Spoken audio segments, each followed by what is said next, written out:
depressed, frustrated, sad, confused. You want answer. Let's talk. Give me a message sa page ko sa Philippine Dating Coach and you can have one-on-one coaching with Coach Baze, your dating coach. Just please subscribe to my channel and hit the bell button. 100% sigurado ako na may-miss ka ng ex mo. 100% ako dyan. Kahit ano pa ang rason ng hiwalayan, kahit lalaki ka pa, babae ka pa, nag-cheat ka pa, nag-cheat pa siya, may bago na siya, tatlo na bago niya, I'm 100% sure as a breakup coach and with this experience that taught me, 100% sigurado ako na may-miss ka pa rin yan. At mamimiss ka pa rin yan. Kahit gaano ka naging kasama, kahit gaano ka niya niloko, mamimiss ka pa rin yan. Pero syempre, the question will rise up here. Ano ang gagawin ko, coach, kapag namimiss na niya ako? Let us say na namimiss mo siya, syempre.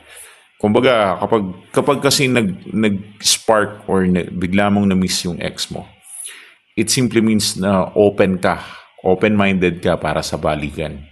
Kapag namimiss ka ng ex mo, nagiging open-minded siya para sa balikan. Ibig sabihin, gusto niya ng tinatawag nating physical affection, physical touch, or physical, he or she wants some physical, interaction with you.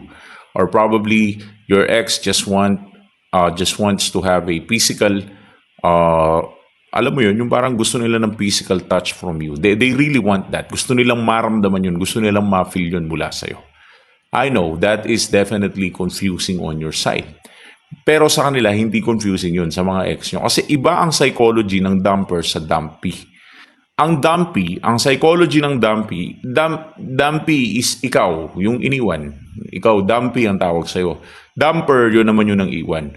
So, ang psychology ng dumpy, iba sa psychology ng dumper. Lagi nyo tatandaan yan, ha? Ang psychology ng dumpy, laging praning, laging anxious, laging nag-iisip, laging natataranta. Normal psychology ng dumpy. Kaya lahat ng iniisip niya at interpretation niya sa mga bagay-bagay ay kadalasan negative. Or very, very, hindi sila positive, very pessimist sila. Napaka-pessimism ng style ng pag-i-interpret nila sa mga bagay-bagay para hindi sila masaktan.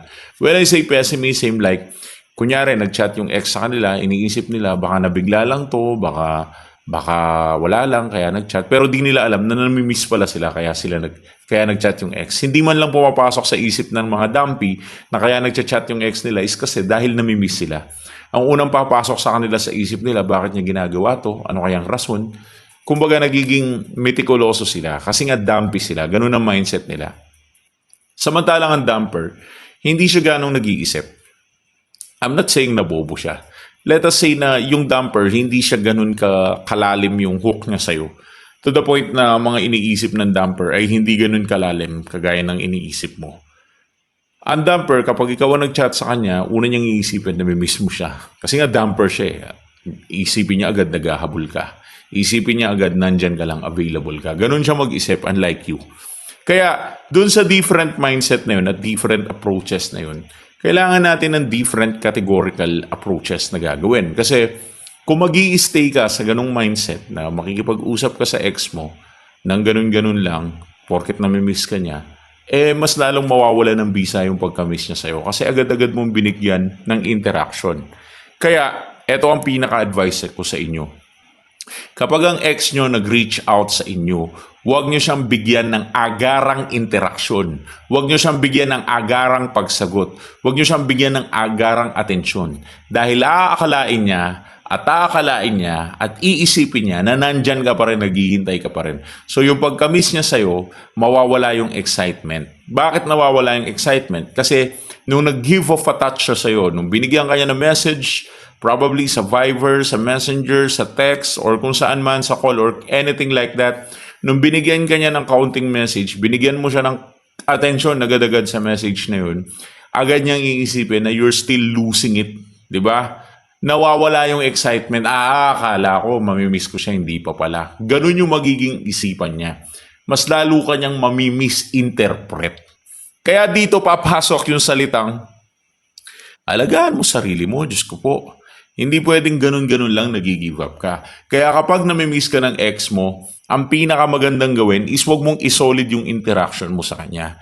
Bigyan mo siya ng kaunting atensyon para sa kaunting reward, para hanap-hanapin niya yung reward at habul-habulin niya yung reward. Dahil hindi magiging rewarding ang get your ex back or para bumalik yung ex mo sa'yo. Hindi magiging rewarding yan kung hindi ka magiging rewarding mismo. Ikaw ang pinaka-reward niya. Attention mo ang pinaka-reward niya. Yung clarity mula sa iyo yung pinaka-reward niya. Once na binigyan mo siya ng attention, binibigyan mo na rin siya ng reward.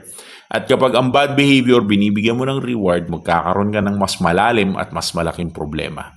Kaya kapag ang ex mo, namimiss ka, dahan-dahan lang. Huwag mo siyang bibigyan ng atensyon agaran. Kasi mabibigyan siya ng reward agaran din. But for clarification, if you want to get your ex back, gusto mo ng coaching session, you can give us a message. Siyempre, walang iba kundi sa Philippine Dating Coach for one-on-one coaching. Yeah! Thanks for watching.